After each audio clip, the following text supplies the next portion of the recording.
GAB Talks by the Independent Press Award. I'm your hostess, Gabby Oldak.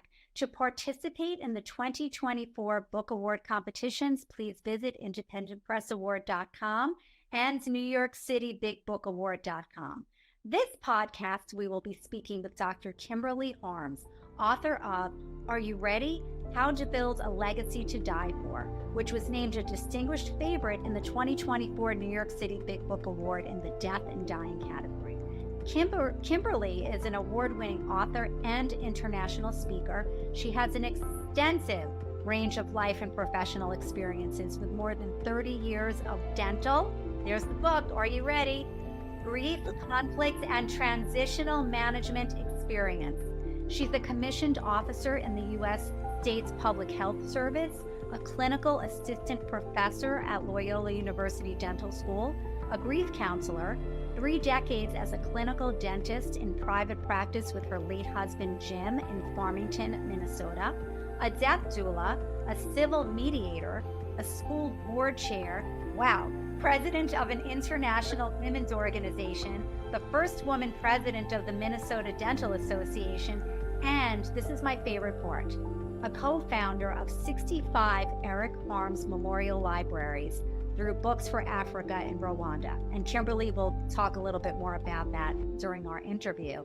She has suffered many personal losses. We'll talk about that a little bit more also. But her most important role now is mother to her 2 children, surviving children, and grandmother to 6 precious grandchildren. That's a blessing. Kimberly joins us from Minnesota. Congratulations, Kimberly. So wonderful to have you today. Welcome to the GAB Talks. Thank you so much, Gabby. It's a pleasure to be here. Thank you. So let's dig right in. Explain, Kimberly, what you refer to as the 4th quarter of your life and how it inspired you to write Are You Ready? How to Build a Legacy to Die For.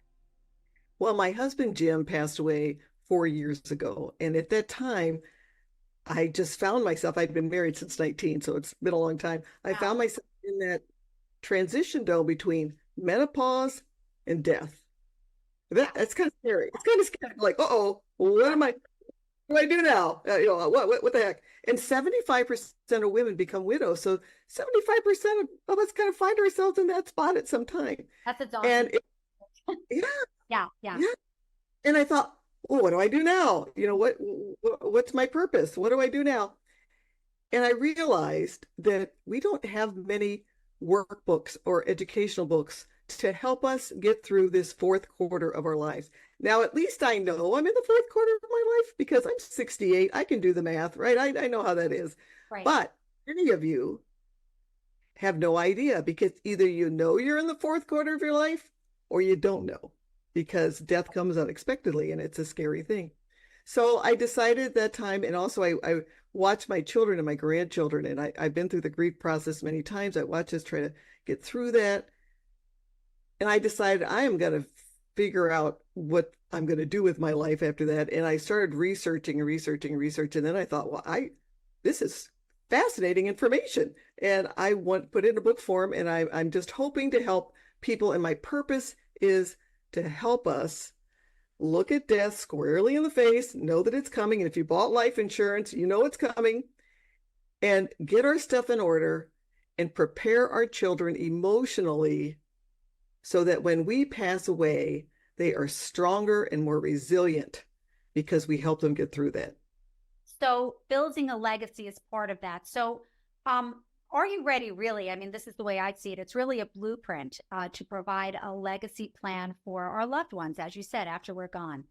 Many of us are familiar with wills, and you also mentioned life insurance policies, but please clarify, Kimberly, what is the definition of legacy? And is it something tangible? It's every interaction you have with everybody in your life. And if you live with your legacy in mind, if you realize that every interaction you have is building a legacy with that person, especially when you're interacting with family members, and I have these 6 grandchildren and my daughters and my son-in-laws, you live your life a little differently because it's not about you anymore. It's about what you're leaving for them. And interestingly enough, and Harvard did this wonderful 80-year Harvard happiness study, what they found was happiness over 80 years, time and time and time again, when it's research, is about relationship. And legacy is your relationship. And my legacy to my children and to my grandchildren is for them to know they are loved. I'm so proud of them. And I hope to help them become resilient. I actually talk about when I die, I talk about how to manage grief. I talk to them about all these things. But I love that. You did put that in the book, and I'm planning on having these conversations with my children, and we'll get back to that. So you wrote, Kimberly, the good news is that every one of us, no matter what the personal circumstances we find ourselves in now, can pass on a positive legacy. But how do we get started? How do we begin building that meaningful legacy? I think the first thing to do, again, is to live, to understand that you have a job to do. I feel I have a job to do, right? You understand you have a job to do. And look at it as, how are you helping the people around you, rather than, sometimes I think if you look at our society today, it's about money and, glamour and looks and all of that stuff.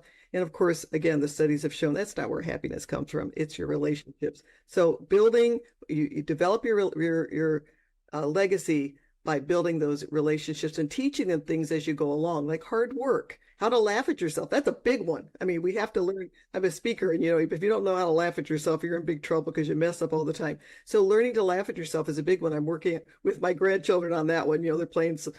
I have a little granddaughter that's playing softball, and she struck out. I'm like, oh, so I said, just sit back. You're gonna fail. How do you fail? How do you become resilient? Those are the times when we can pass that legacy on to them. And they're just little moments in life. They're nothing big. You don't have to win an Academy Award or anything else. They're little tiny moments in life with our interaction with our loved ones. That you build upon. So, Are You Ready is obviously, if you read it, written from a compassionate perspective. Your personal story is poignant. It's heartbreaking. Tragedy, heartbreak.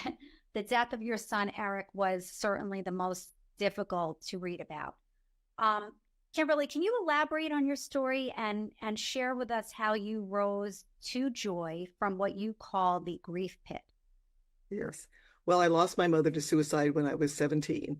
And, then life picked up. I married my husband, Jim. I went to dental school because he was really cute. He was going, so I thought that would be a good idea.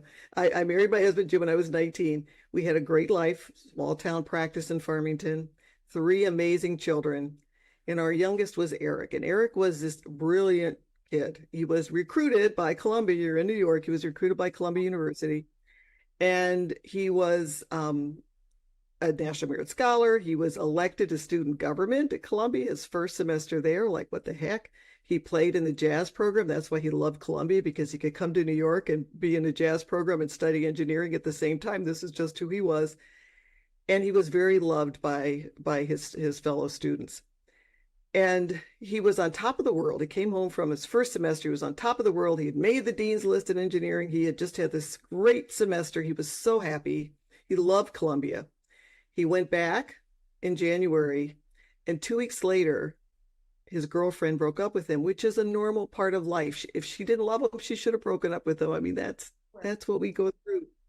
But that 19-year-old brain, which was not fully developed in the area of critical thinking, combined with that just impulsive jazz pianist brain, the thing that made him such a great jazz pianist was he was extremely impulsive, was a fatal cocktail. And he took his own life within 45 minutes of a final breakup with his girlfriend. And it was, I can't even tell you, it exploded our world. It was just, you just can't fathom the death of a child. No. So we were, we're alive, you can't eat, you can't sleep, all the things, stuck in that pit. I got one nostril kind of, smelling a little bit, trying to get a little breath in. You're a zombie, you walk around dead inside, trying to, make it get through the day. And everyone that's been through a catastrophic loss knows that scenario. And one day, it was a few weeks after we started back at work, and my husband's cousin was talking with my husband outside, walked outside, and he came up to me. The cousin came up to me, wagging his finger in my face. And he said, "Don't you ever let your remaining children feel they are not enough. Don't you do that to them." And I just went, what? No, "Oh, what are you talking about?" And I realized he had lost his brother about the same age of Eric, and he felt that he lost his parents at the Yeah. same time, Yes. I've heard many stories very similar to that.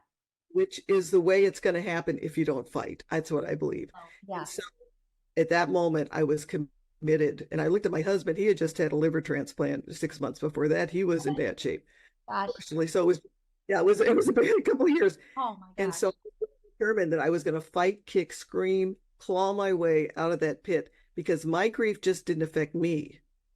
It affected my children and my husband. And I was going to make darn sure that my kids knew they were enough. It was one of the best gifts anyone could have given to me, and only he could give it, because you can't say that to people unless you've been where you've been, so it was a wonderful gift.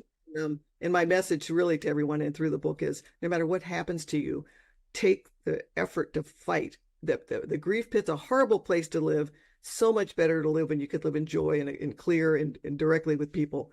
So, but that was a wonderful. Focus on what you have, not what you don't.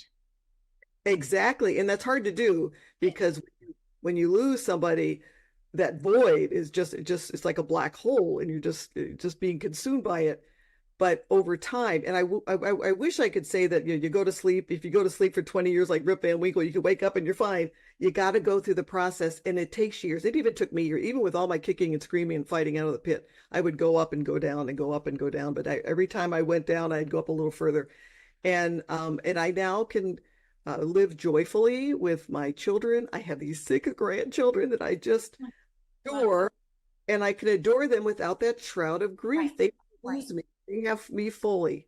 And it's a gift to them, but it's a gift to me as well. And I'm so blessed for that rather abrupt, attack in the parking lot. It was one of the best things that ever happened to me. Sure. Now, Kimberly, you're a dentist. You've been in practice for more than 30 years, and I understand that you became a grief counselor sort of by accident because you lost use of your hand that you drill with.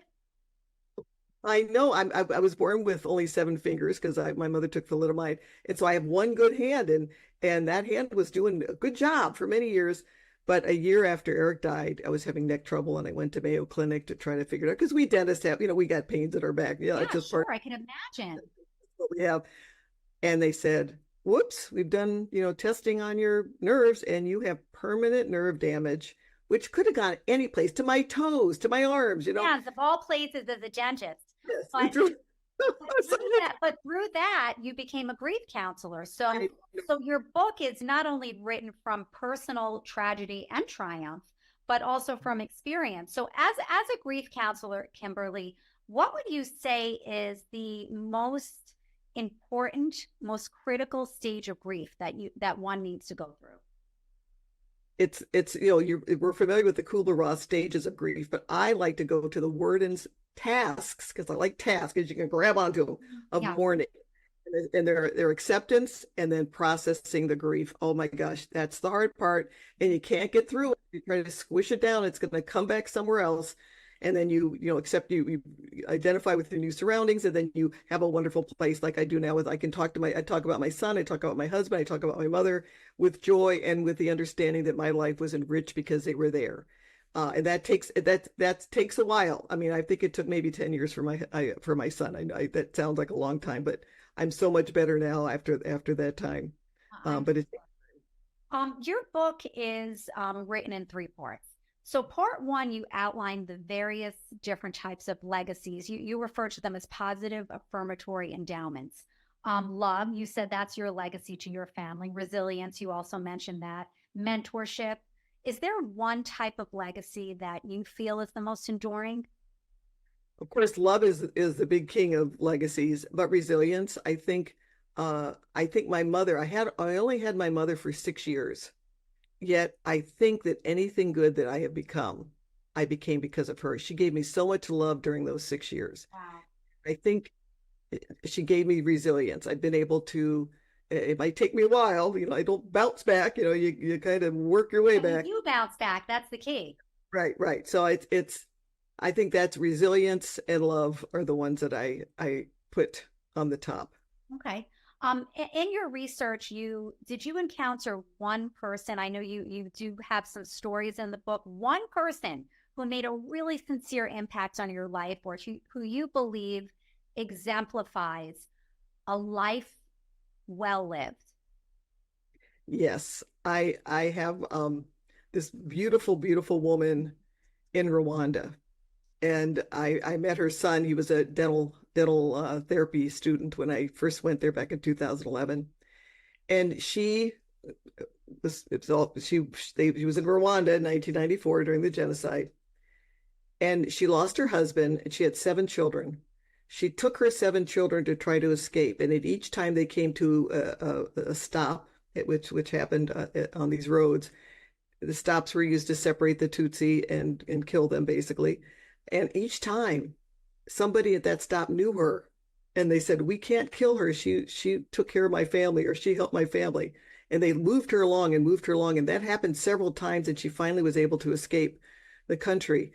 And yet, when she came back, a widow with 7 children, she adopted my friend Fabrice, whose parents had died. And she was Fabrice's mother's friend, aunt's friend, excuse me, Fabrice's aunt's friend. And she adopted Fabrice. And that's what I see in Rwanda happening. After the genocide, people adopted other families. And People that that's the way they deal with their grief in Rwanda. You said they have a very special way of dealing with their grief. Yes, they do it as a country. What they decided was that if they allowed their anger and lack of forgiveness to continue, their children would live in the same kind of a country. So what they did is they decided to have justice. The perpetrators went to jail, so they didn't get off scot-free. They went to jail, then they forgave them, and then when they got out of jail after 20 years, they reconciled them back into the community. And sometimes the perpetrators would like build a house or do something for the person that they victimized. They would understand that they would admit what they did and the harm that they caused. And that's what that culture really is built on, personal responsibility. And what they did now is that Rwanda is a beautiful, safe, I go there by myself, country. It has the same safety rating as Canada, safety level 1. It's the State Department rates it just as safe as Canada. And you go to Europe, there's a few countries there that are level 2 that are not quite as safe as I Rwanda. don't think anyone knows that, is aware of that about Rwanda, actually. It is a beautiful, safe country. And the people there, when I went there and they found out I lost my son, they surrounded me with so much love I couldn't even tell you. And it was a big part of my healing process because I looked around and it made me realize, because at the time I went there, it was only maybe a couple of years after Eric died. It made me realize that my pursuit of getting out of the pit might be possible, because these women, and they're mostly women because a lot of the men who were at that time were either in jail or were dead. Yeah. They just surrounded me with love and showed me that joy was possible. And the Hutu and the Tutsi women were working together in cooperatives to support each other. So they were not, it wasn't just that they were there and they snubbed each other's shoulder. They were working together. They had accepted each other. They danced together. They lived together. And I thought, oh my gosh, I think we could send every American over there for, a little bit of time just to learn how to get along, because sometimes learn a thing or two. So it was wonderful. That was the biggest influence on my life. And it was such a privilege to have relationships with people. Relationship. That's what you keep saying. You keep talking about that. So tell us, since we're on the topic of Rwanda, we're a little out of turn, but tell us about the libraries that you built in honor of your son, Eric. Well, Eric was a scholar. He was a Latin scholar. He loved books. He would rescue them from the libraries. If they were taking classical books out of the libraries, he'd go and take them home. They were piled up in his room.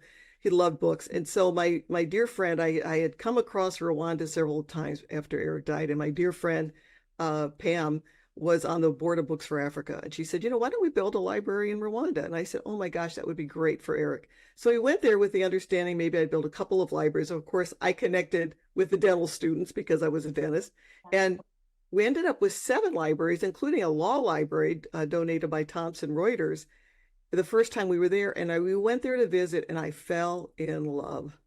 I fell in love with this country.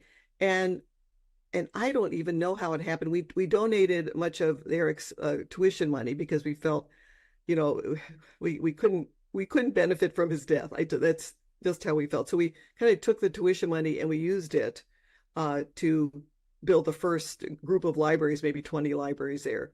And then I donate every year, but all of a sudden we've been getting donations to make it up to 65 now. And we work through Books for Africa, which is just a great organization. They're their largest shipper of books to Africa and have shipped to every country. But our little Rwandan set of libraries, we have 65, and it's just and I get to meet people that have built little community centers with the libraries in it, and I've met these young people who now have a computer club because we bought computers there, and it just I can't even tell you what a wonderful privilege it has been for me to have those relationships with Rwanda. I think Rwanda saved me in a way.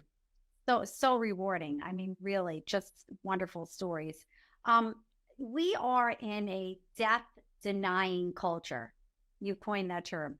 Part 2 of your book examines the notion of death and dying. How do we get to the point where we're no longer fearful of death? I mean, when I speak with my children and I even bring up the notion of one day it's going to happen that my husband and I die, their faces turn white and they just can't speak about it. So how do we get to that point where we can have an open discussion about it?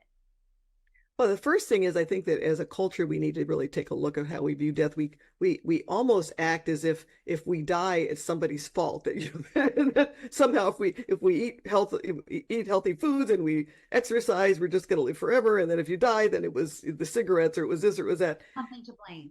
Yeah, someone to blame. It's just kind of what we've gotten used to. Yeah. And so I think we have to get over that and realize that death is part of life.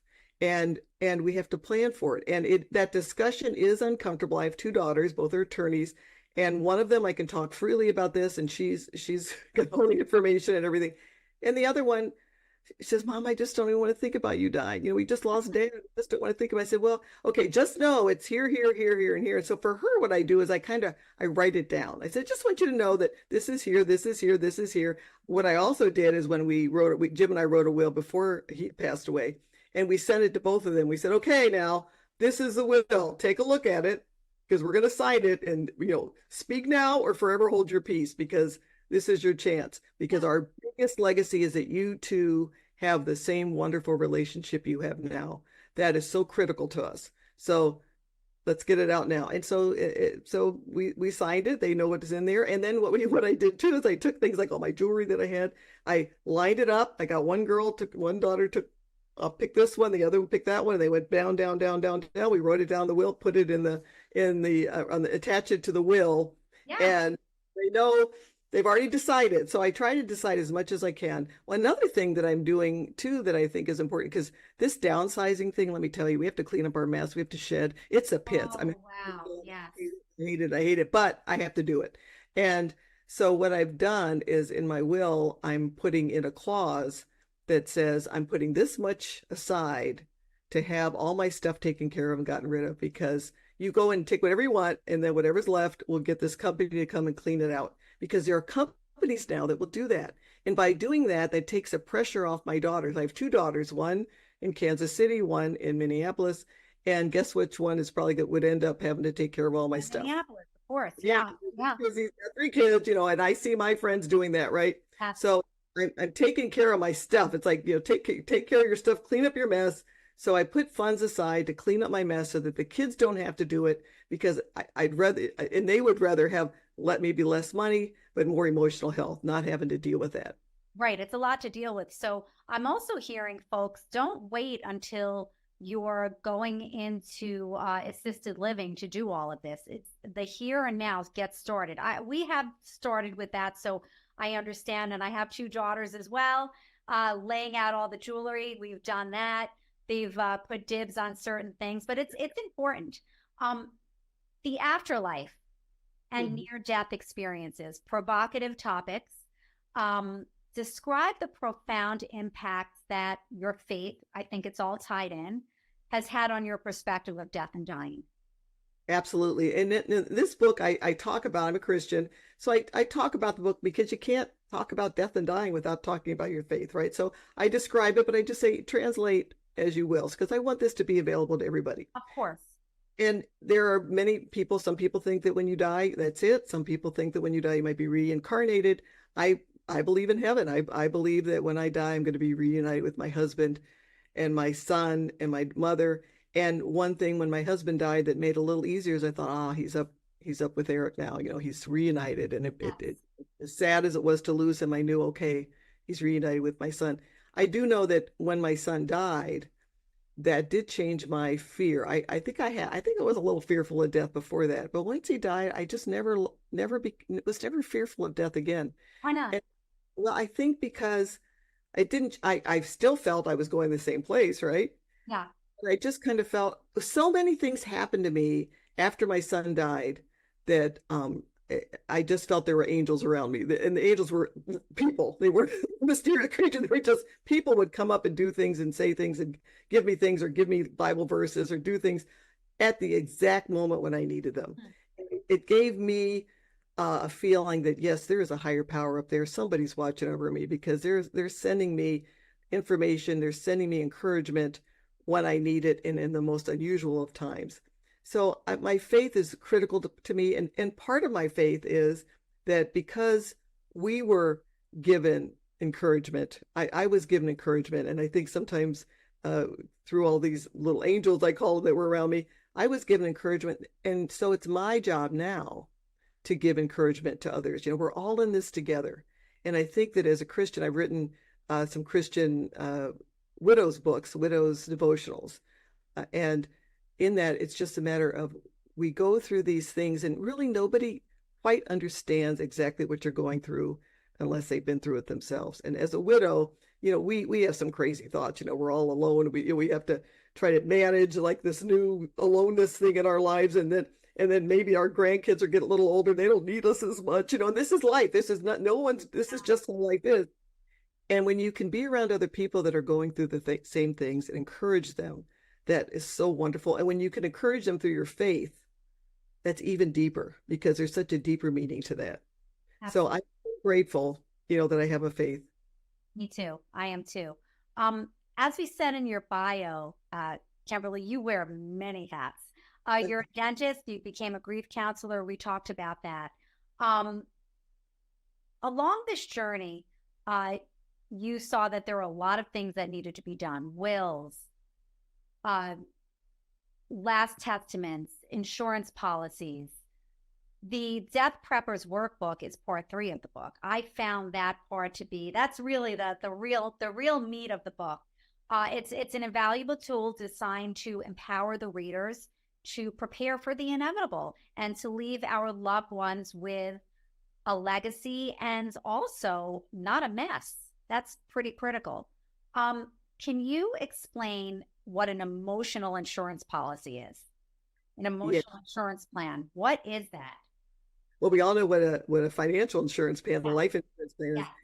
But I really think we need to prepare our children emotionally for a time when we die. Now, I spent a lot of time in that darn grief pit, and I hope to now they're going to be sad when I go. I mean, that's natural. So there'll be a little delving into the grief pit, but I don't want them at the bottom like I was.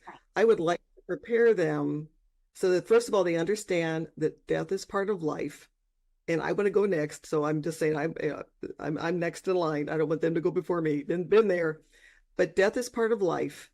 And that my life was so enriched because of them. I want them to understand how much I love them and to know that I want them to have a happy life. Now, I know I've had some success with this because my little Heidi, my little granddaughter Heidi, was sitting at the table a few months ago, and she looked at me and she said, "Nana," and I said, "Yeah, Heidi." She goes, "Well, if what happened to Pop happens to you," and I said, "Oh, do you mean if I were to die?" She goes, "Oh, yeah, Nana, if you were to die." And I said, "Well, go ahead, Heidi.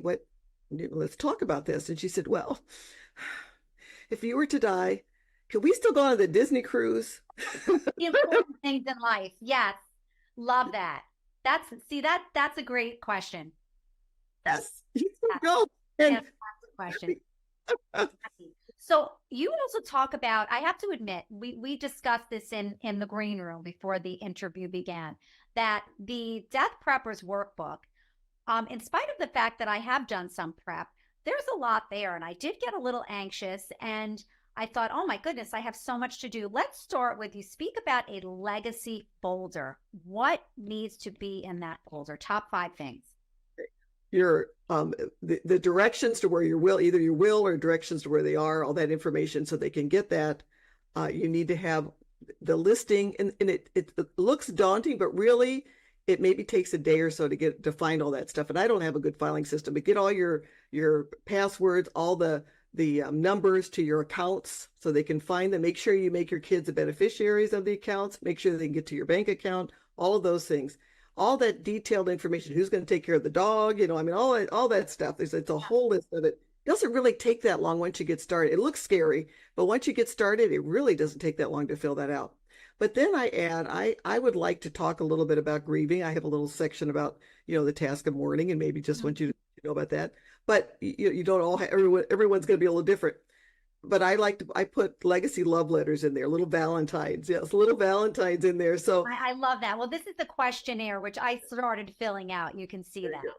Yes. And it's great. Yes. And you have templates actually for legacy letters, reconciliation letters. That really, really incredible stuff.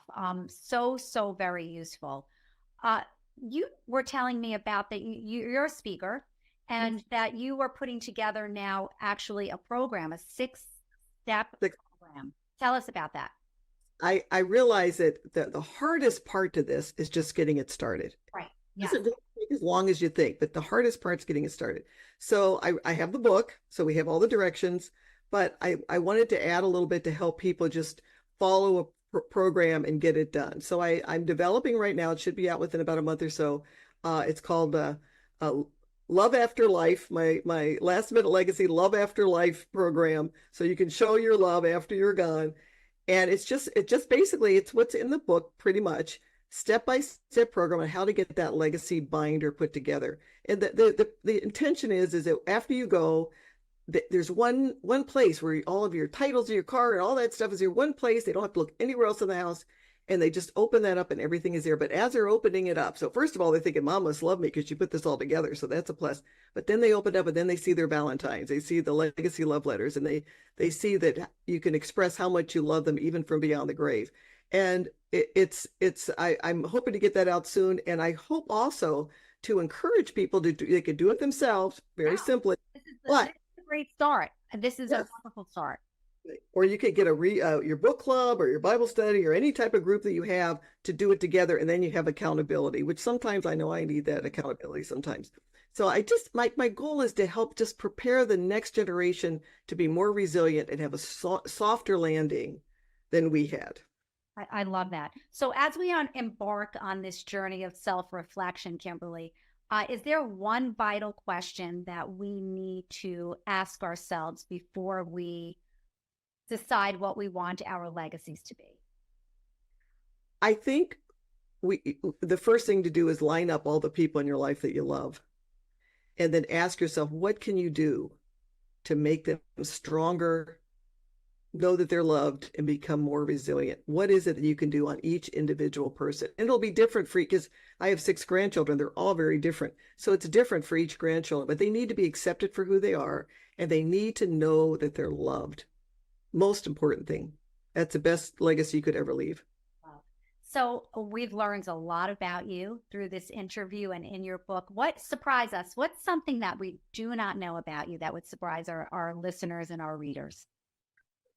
Well, I was a state of Minnesota porcelain painting champion a few years back. So, I mean, I have some ribbons. So I'm a porcelain painter. Didn't see that one coming. Well, it's like a dentist, but, it's just on porcelain. That kind of makes sense, actually. Makes a lot of sense. It all ties together. Well, this was so great. I love this. I learned so much, and I can't wait to get started to add to my legacy folder. I have a lot of work to do.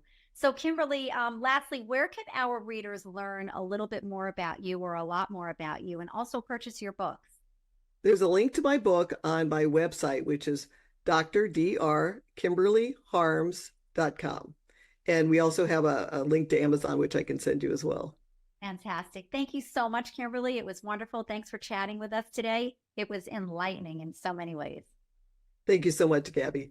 Thank you. Join us next podcast when we meet with G.E. Poole, author of Infrequent Frequencies.